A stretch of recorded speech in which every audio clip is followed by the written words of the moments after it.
Депутаты и общественники тем временем продолжают комментировать отчет правительства Коми, который вчера прозвучал в Госсовете Республики. Руководитель ОНФ Коми Андрей Мишарин отметил, для президентского движения «Народный фронт» важно, что власти слышат общественность и стараются решать проблемы населения, которые поднимаются в том числе Народным фронтом. Мы продолжаем мониторить национальные проекты, которые реализуются в нашем регионе.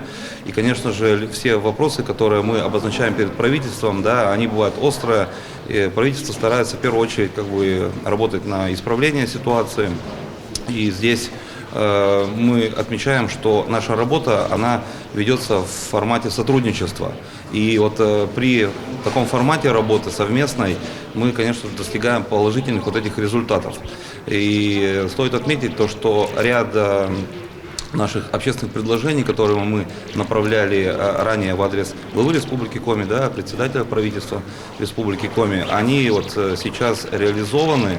И, конечно же, это вот тоже положительные результаты совместной работы. Например, мы направляли обращение по поводу снижения налоговой ставки для социально значимых этих предприятий, то есть до 1%, чтобы было снижено.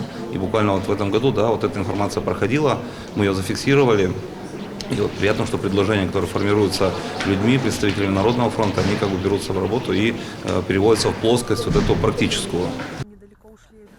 Лидер партии «Зеленая альтернатива» в Коми Виктор Бетехцин обратил внимание, что даже в непростой период, который переживает наша страна, регион показывает хорошую динамику роста.